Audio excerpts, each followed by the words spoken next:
Welcome to another episode of Coordinated. I think we all have a kind of jet lag DevCon week. It's as the week is getting ended. I think today is the day before the last day, and I just shooted. I think this is the fifth podcast. Pretty crazy things are going. Meeting so many projects, building the Angular ecosystem, and you can see now faces give a little tap and also maybe. And today we have Boris from Align Layer. Without me telling further words, I like Boris to I give him a short intro and how you came into Align Layer basically. Thank you. Yeah, man. So it's great to be here. Just a bit about myself. My name is Boris. I'm coming to crypto from a sort of non-traditional route. I mean, I think a lot of people in the industry come from non-traditional route, especially historically. It's kind of a newer kind of industry. But my background is actually in science. So I have spent most of the past decade working on my PhD in molecular genetics, which is almost done. Very, very close. My plan was to pursue an academic research career. Wanted to have my own lab, be a professor. My research is sort of in cell and molecular biology. I won't go into the details today because I could talk about that for days. But I initially got into crypto because I was looking at problems in science that kind of drove me away from my intended career path. And I was thinking about solutions to a lot of these sort of incentive problems in science, while I was also learning about blockchains and crypto and mechanism design and kind of going down the rabbit hole. And I had met people who were thinking about these same questions, thinking about these same problems. And you might have heard of the DeSci, decentralized science. So I got involved with DeSci early on, about 3 years ago, and initially was involved with a project called LabDAO, which is still happening. We're doing cool bio ML stuff.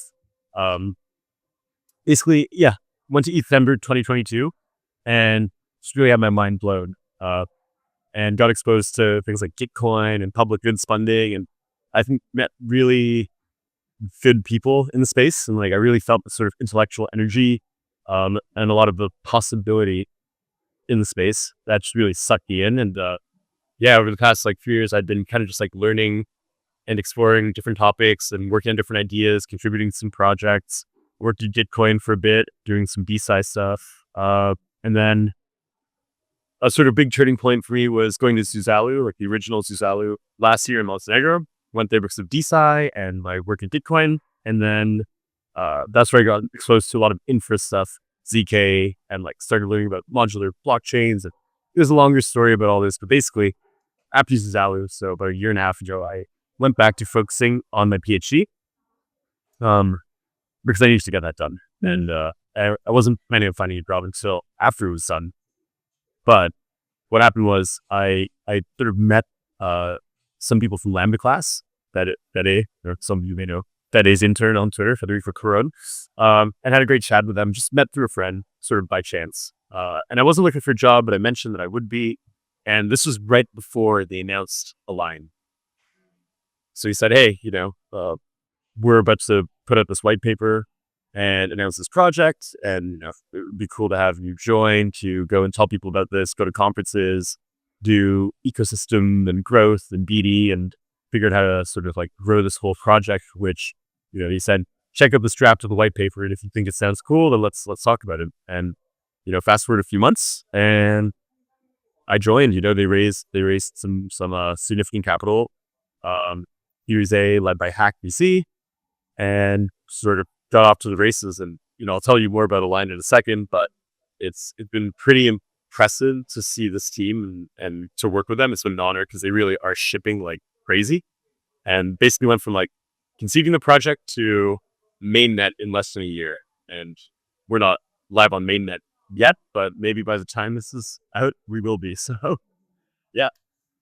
I think just before going into aligning layers and the intricacies of the protocol, just want to know your mindset. Since you are from academic background, I think many people are including Angular Foundation. Sriram is. I mean to interview him. I'll also ask him this question because the little bit what I understand, you have a very different mindset when you are academic, research oriented, writing papers and all. And other stuffs like doing let's say gigabyte stuffs, looking for the next big breakthrough, writing theses and all. But the role let's say you are in, let's say even for the founder, it's much people facing, Yeah. and like you're thinking of a business, trying to get something out of it. So like want to know like how kind of you transition that internally, and like what's the difference if in your experience? It's totally different. So I think I'm a very extroverted person. My favorite, activity is talking to people. Like talk to people all day. It doesn't feel like work. So I'm more passionate about biology, life sciences, than any other topic. I will still say that. Like, even though I'm no longer directly trying to work in that domain, that's still what I think is by far the most interesting. Crypto is really cool, but this stuff is like what makes us what we Mm, are, like a single cell is a machine that is more complex than anything humans have built or designed by orders of magnitude. And your body is made of like trillions of beats. It is mind boggling how complex this is, right? So understand really cell and molecular biology is kind of like reverse engineering life.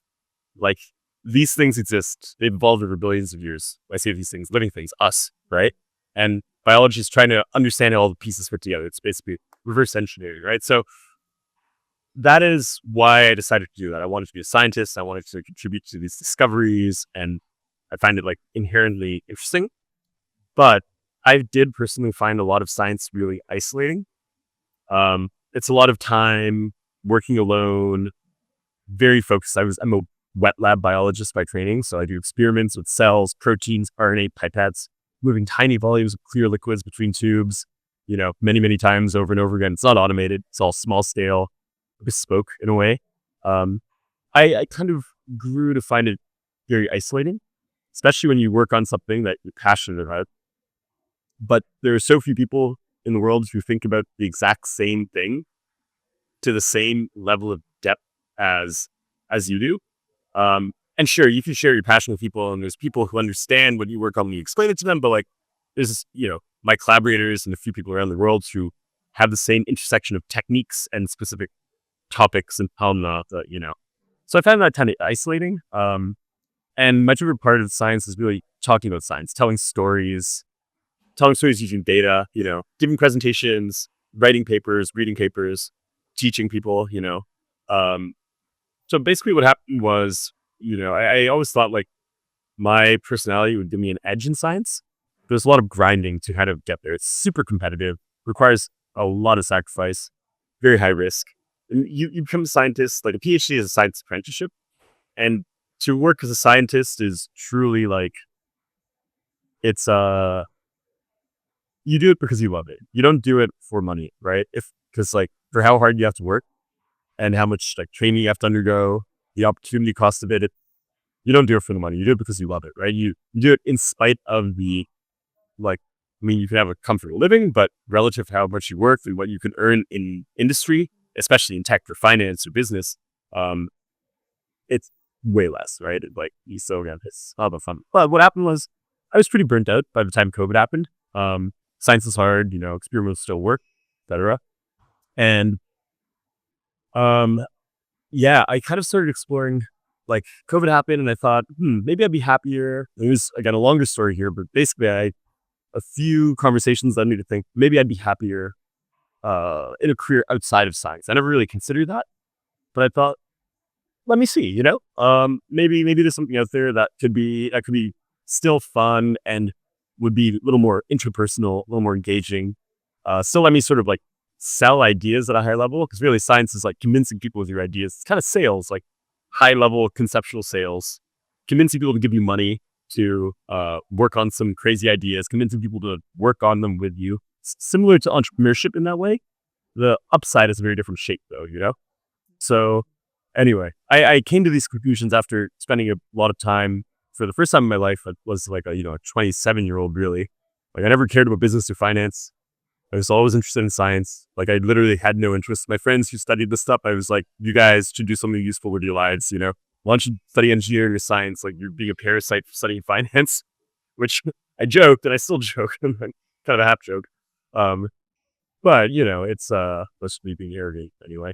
But yeah, basically, I started learning about biopharma industry. Wasn't too impressed by all that,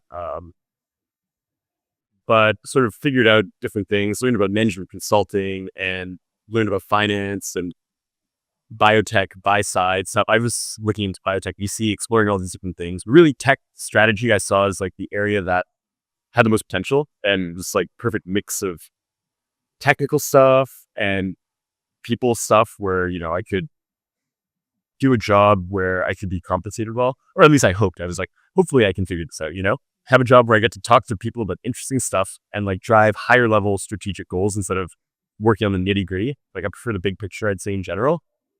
So now, being in a startup where we have very concrete goals about adoption, growth, bringing your product to market, the sort of market landscape and strategy and like how, what we're building fits into the broader Ethereum and crypto ecosystem. And I think just like in global financial rails in general and like it in a sort of simplified way of saying it, like IT infrastructure, right? And like my parents don't understand anything about crypto or computers. Uh, they like basically like to make my dad understand what I do. I've explained that it's basically IT sales.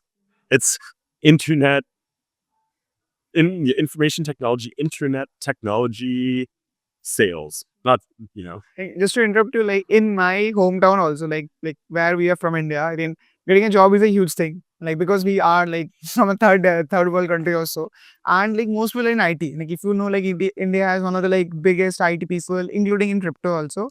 So there also, I used to like my parents used to think of the little like my friends used to think, okay, what are you working? I used to say blockchain. They didn't get anything. Then they said, oh, do you work in Bitcoin? I'm like, no, I don't work in the Bitcoin. But I use the same terminology. I work in IT. That's it. I work in IT communication, IT media, something like yeah, that. and it's funny because like people hear crypto, there's a negative reputation about it, right? So I think scams, especially scientists, right? DeSci has this whole issue where like scientists are not interested in money or finance, and then they think crypto's a scam. So it has reputational headwind to contend with. Um, but yeah, I mean, like it depends who I'm talking to. Like my parents, they kind of know what I do. I've explained it to them. To them, it's just computers, and I'm not writing code. They understand computers use code, but it's computers that I'm convincing people to use certain types of computers. Basically, what I tell them, they're like, okay, I got that. Um, Depending on who I talk to, right? Like maybe I say blockchain infrastructure, maybe I say tech. I don't usually say fintech because I don't think that's really. I'm not doing DeFi stuff, more like infra for ZK and Ethereum. So depending on who I'm talking to, I maybe just say I work in a tech startup, and if they care, they want to hear more, I explain. Yeah, it's blockchain infrastructure specifically for Ethereum. Have you heard of zero knowledge cryptography? I could say applied cryptography infrastructure. There's a lot of different ways to talk about this, but again, I don't really say fintech. It's more just like yeah. Yeah. I would say blockchain infra personally. Seems like good generalization. I think like same with me also. I think I'm not that giga don't have a PhD or haven't studied that much in college so that I can understand things in that depth. But I also have like general inclination towards infra. Yeah. Basically how things work rather than how the DeFi is or how to make money. I think it's important obviously to sustain something, but for me also like okay, I'm working in infra. It's like much more. Yeah, exactly. It's infrastructure. And it's like apps are obviously important, and Yeah. we're building this infra so that way we can have the apps that humanity deserves, right? But I'm not personally working on apps. I think I will in the future, hopefully. Like we'll talk more about Line, and Yeah. we are going to be building apps and launching apps. That's why we need this infra we're building. But Yeah, I think then like let's straight jump into like aligning parts because I think I love to have that DeFi refi discussions and all because I think that is a separate conversation with you. happy to do it another time. But like for now, like let's like talk about Align. Like before starting Align and introducing Align, I think I just want to put one like copy of the one tagline which Align used, and I really liked it. It hooked my brain. That verify ZK proves at 10% of cost. I think that actually sums up a lot of things, right? And like I think what I have gone through the like a white paper, the docs and all. I think it's pretty complex for Naomi to understand. Like I was having a hard time. Then I use some perplexity searches and all to wrap my head around it. But like the way the copy is described, I think it hits you. It's clear. Like proofs are there. It verifies at 10% of the cost. Like before like going deep into that, I like to just give tell us a little bit about. I know we have heard it thousands of times, but like why we need proofs per se. What's the background of it? Yeah. So I actually want to, I'll start with just like my one liner about a line, verifying proofs to 10% cost. There's two different versions of this that we've used. I like to say as my one liner, what is Lime? We are a zero knowledge proof verification layer for Ethereum. We make verification cheap, fast, and scalable while staying as aligned as possible with Ethereum and using security from Ethereum. So people who are even people who are really into ZK and infra will be like, what do you mean by that? They're like, okay, I hear what you're saying, but there's a lot to kind of unpack there around verification, Ethereum, security. Like why is verification something we even care about, right? You can maybe start there. So really, we are here to talk about zero knowledge proofs, or let's just say ZK, zero knowledge.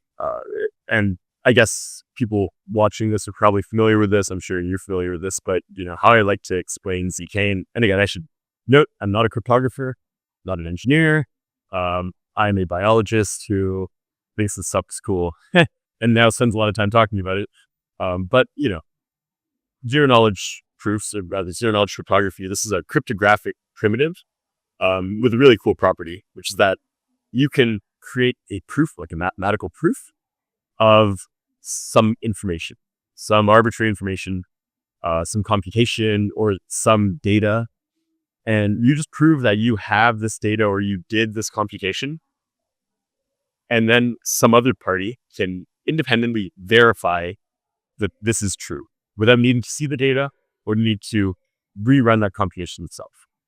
Which, again, for somebody who hasn't been exposed to these ideas, this may seem a little bit abstract.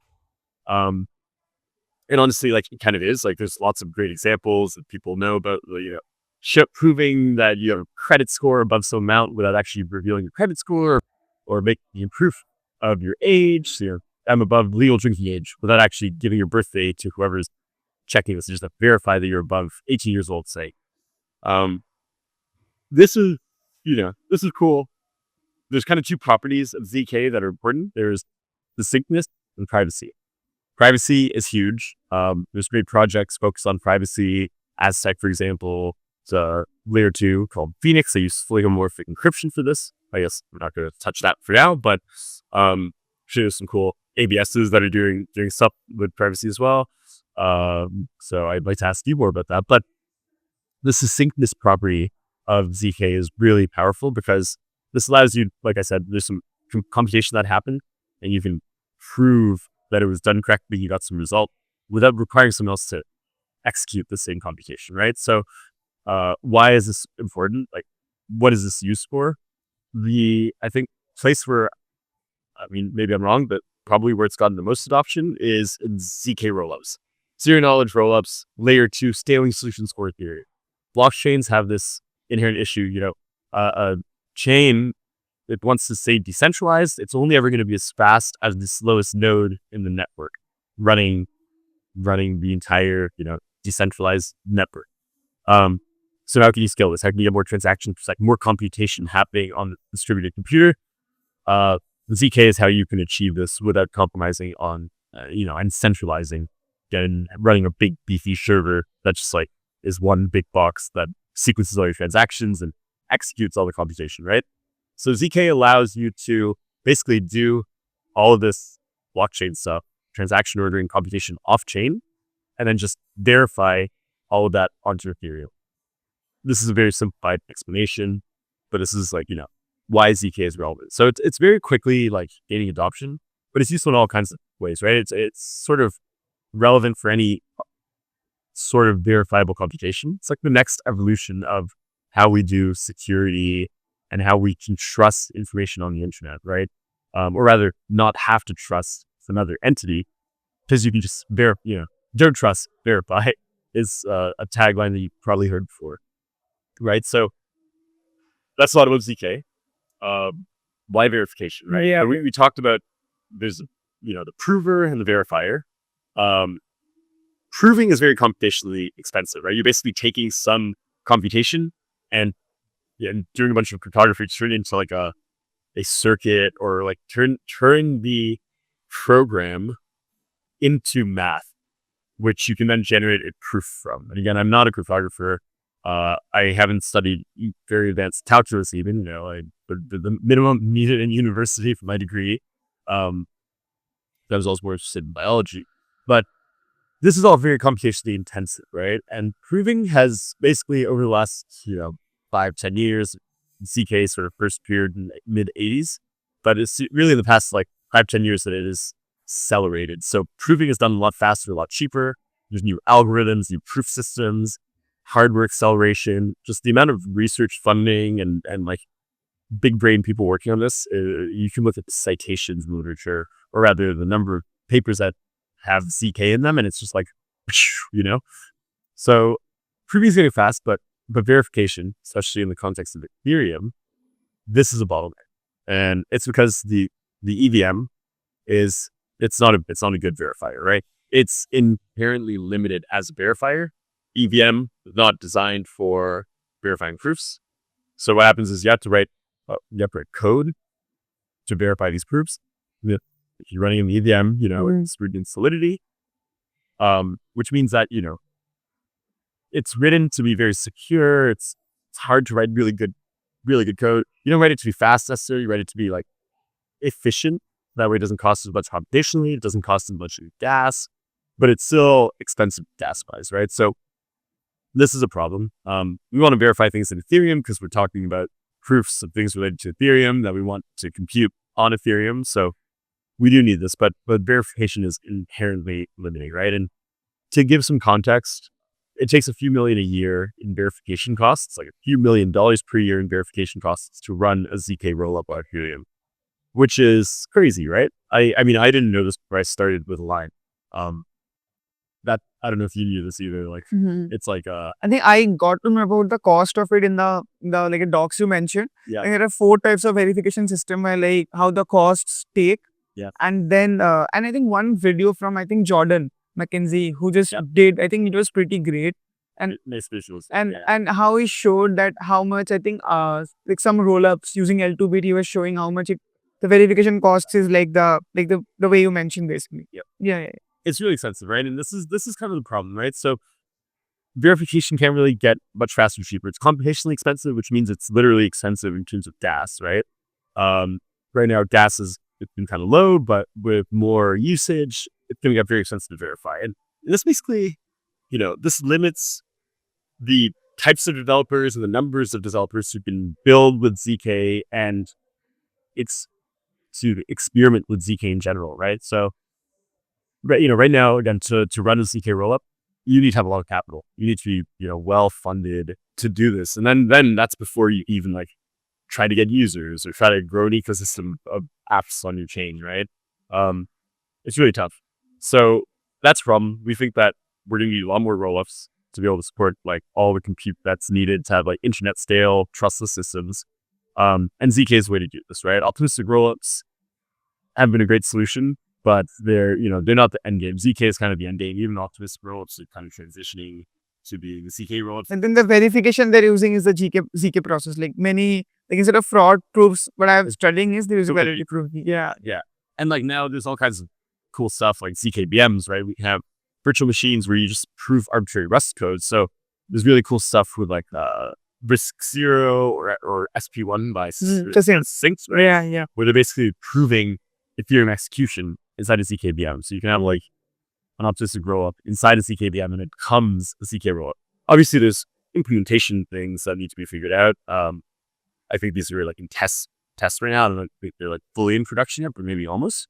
But it's still really exciting to see, right? And it's just like ZK is coming, it's here, but it's still very expensive, right? So how do we make ZK cheaper? How do we let developers use ZK today, right? That's kind of the big question that brings us to where we are today, right?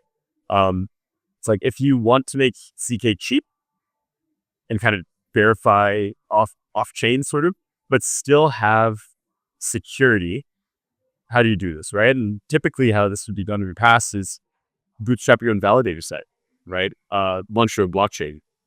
But then you have like a new L1 that's competing with Ethereum.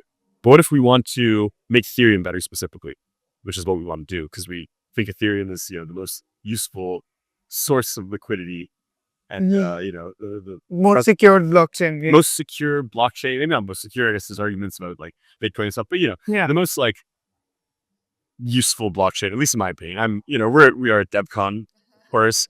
Ethereum is the only ecosystem that I've ever really been a part of in my sort of 3 years in crypto. It's good. There's a lot of like energy in the space and people really believe in this and we do too, right? We're like, how can we make Ethereum better for ZK, right?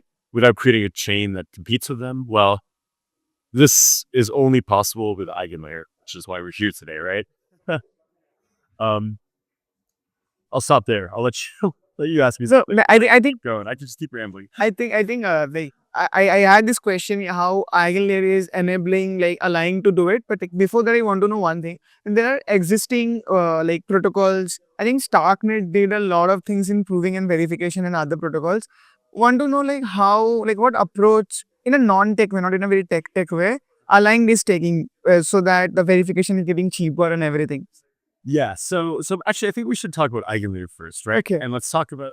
Well, I'm not sure what the best way to do this is. Yeah, I think we can like we can. I think it is like dependent. The two questions are interlinked Yeah. because without Eigenlayer it is not possible. So we can answer the two questions collectively. Like Yeah, and it's like I think the listeners of this podcast of this interview probably have an idea about what Eigenlayer is, and maybe I can just focus on what we do as DBS.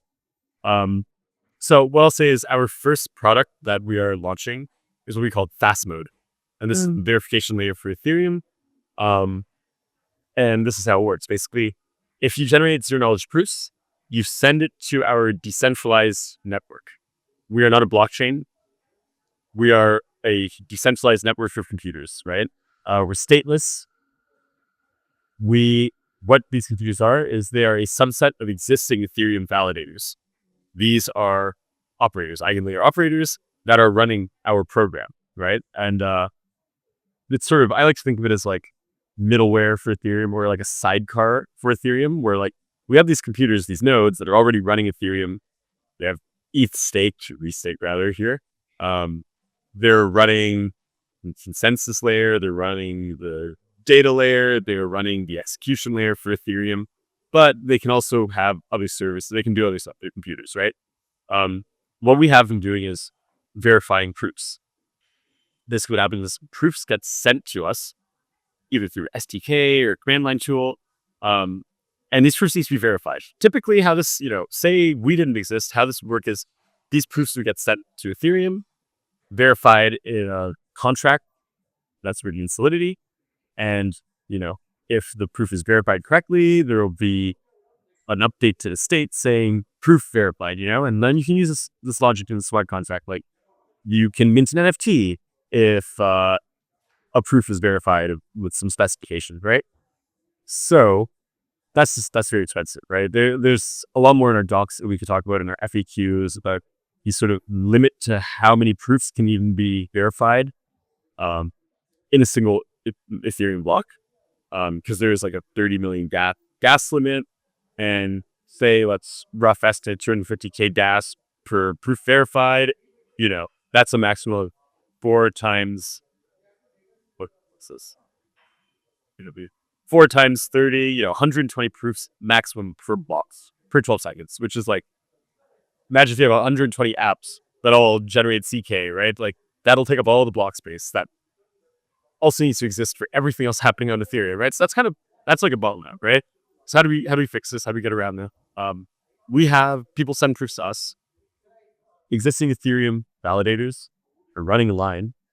They will verify those proofs in native code in Rust. They're not doing it in Solidity.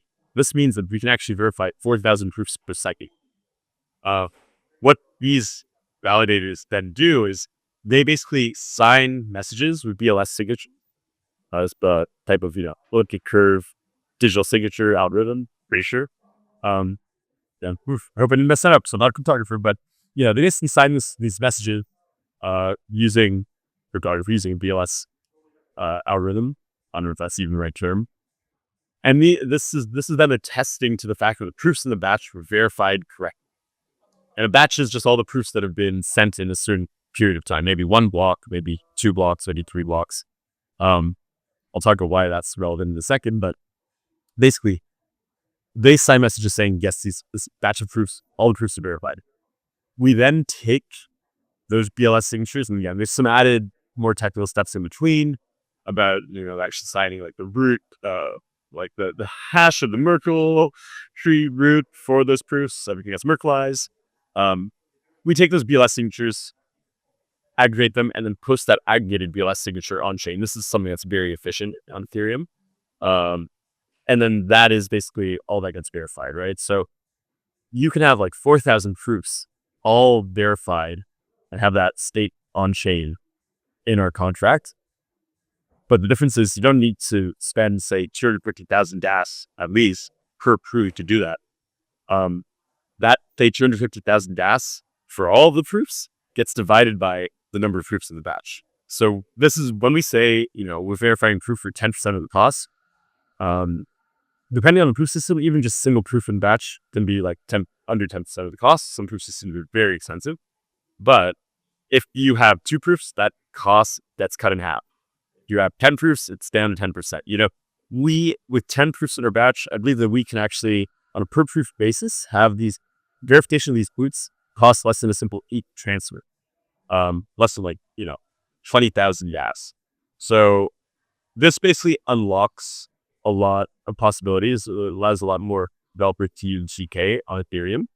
And the other thing that I should add at this point is that, you might be wondering, okay, how do we know that this is where EigenLayer comes in, right? So EigenLayer is what allows us to borrow security from Ethereum and basically use crypto economic guarantees or mechanisms to ensure that the nodes are all verifying proofs correctly and they're not lying or misbehaving.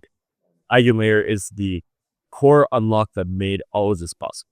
Because without EigenLayer, we would need to have our own separate blockchain to do all this. And now, we wouldn't be able to be as Ethereum aligned, so to speak. Like basically what I understood by like going through the docs and what you have mentioned is, one is EigenLayer is definitely helping in, let's say, using the Ethereum validator network to do this verification process. And the other one is, I think, which they haven't enabled yet, is the slashing. Like basically if you let's say I'm a verifier, and if I do any ill activity, or if I verify the proofs incorrectly, the EigenLayer contracts will slash my collateral. Like, is it correct understanding? Or? I think that's basically it. So slashing hasn't been implemented, at least, as of the recording of this video. So that, I think you're familiar with this idea, right? If you can show that the operators did not follow the rules of the program they're running, they can be slashed and they can lose their state, right? So they're basically putting up some collateral to say, I will do what I say I'm doing, and if I don't, I will be punished. Now, even without slashing, we rely on an honest majority. Then this basically means 2/3 of the validators say, yes, this batch of proofs, all the proofs are valid and they've all been verified, then it gets accepted. And the thing is, it's like first, if an operator had a reason to, it would need to somehow, you didn't need to get like 2/3 of the entire network to also collude, which is pretty unlikely. And if we did, even with slashing, we just kicked it out, right? Like, this is not a purely permissionless system. This is a permission network. So we could just say, like, if you misbehave, you don't get to run this anymore. You don't get any of the rewards for running our system. Because, of course, there are rewards for running this software, right? They're putting something at risk. They're doing extra work. There's going to be rewards and there are fees that, people who improve have to pay for gas, but also to compensate the operators for doing this, right? So if they misbehave, they get tipped out of the network and no more rewards, right? Mm-hmm. So we think that, like, yes, there's ways that collusion or censorship could happen, but they're pretty unlikely. And once slashing is there, it's even less likely. So I think, like, as you just keep mentioning throughout the recording of this show, is EigenLayer, both EigenLayer and EigenLayer, they're pretty complex. And I think it needs endless amount of discussions and, like, let's say, I think it's really difficult to explain, like, people in like distinct talks and all.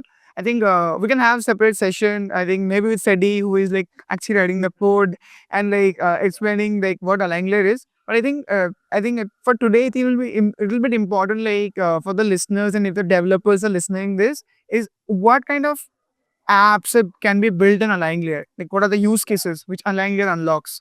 Totally. Yeah. So I think, what I like to say is that if you were building anything using ZK and Ethereum, then you should talk to us and we can maybe probably help you save a lot on gas, right? And make it possible for you to go to market in a realistic time frame, right? Like that's the big thing here. We're trying to make it easier and more feasible for developers to use ZK today, right? There are some new trust assumptions that are introduced. We'll be honest about that, right?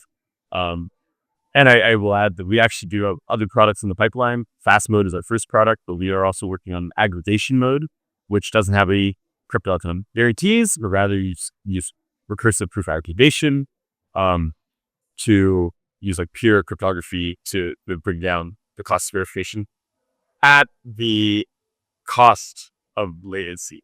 This increases latency, right? So we really just care about giving developers a lot of options.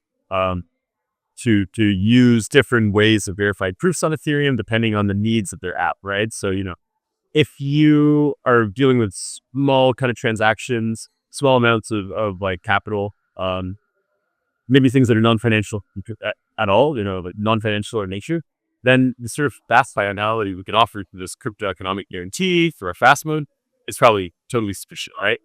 If you're talking about huge amounts of money, like millions and millions and millions being bridged, then maybe you want pure cryptography. You're okay with the added latency, right?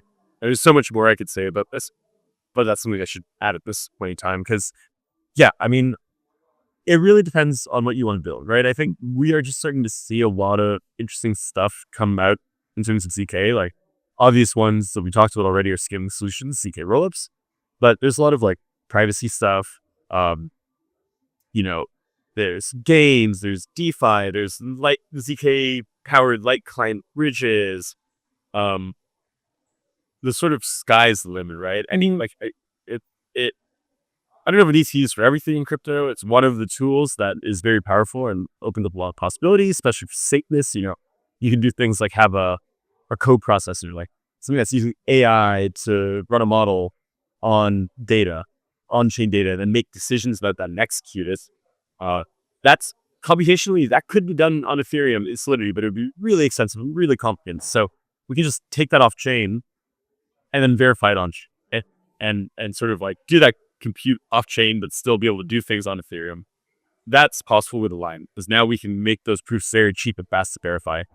So, I mean, yeah, in terms of use cases, like we have a bunch in our docs that you can check out. We recently ran a hackathon, our first online hackathon for Align. Ran throughout the entire month of October. We had some amazing judges, Nodder from Eigenlayer, Austin Griffith, well, people I think a lot of you know. DC Builder from World for Advanced World now. And, well, Diego Forti, head of research, co-founder. And finally, Banishri Rao from Firma, which is a proven network. So, a good mix of Ethereum and ZK OGs. And I could talk with all of these great people at length. They're awesome. And thanks again for being judges for hackathon. But yeah, so in this hackathon that we had over the month of October, we were trying to get developers to explore different things they could build using ZK that use Align for verification. And some of the things that we were kind of like hoping people would build and that they did build was like games, single player arcade games inside a ZK VM. So we're getting Rust inside a zero knowledge virtual machine, which can then be, generate a proof of the results of this game, and you can verify this on chain. So it's like, this allows us to have truly verifiable on-chain leaderboards or high score boards for single player games, which is not something that like can be done in a permissionless way so far, right? At least not that I know it. And like, I think Web3 gaming is a really exciting area, and this is like one way that ZK could be used among many other things. There's some really cool stuff in that. We haven't, at least at the time of us filming this, we have not yet released the results of the hackathon, but hopefully in the next couple of weeks we'll have some answers. And we're excited to keep working with these builders to keep doing this. And stay tuned for more hackathons that we'll be doing if you want to build ZK. And there's some cool stuff anyway. Whereas there's like, an interesting like private voting app using ZK and FHE to do governance, for example. There's some stuff that's like AI, ML, co-processor stuff. Not co-processor stuff, is using ZK to sort of make that AI process verifiable. Really interesting things. Some DeFi kind of stuff. Some peer-to-peer protocols maybe. Um, yeah. Sort of sky's the limit. I think we're just really starting to see the possibilities here. Like we're sort of, it's maybe a bit cliche to say this, but we're early. And honestly, we're just really excited to see what kinds of things they build with CK now that it's like feasible, now that it's cheap and fast to do this on Ethereum.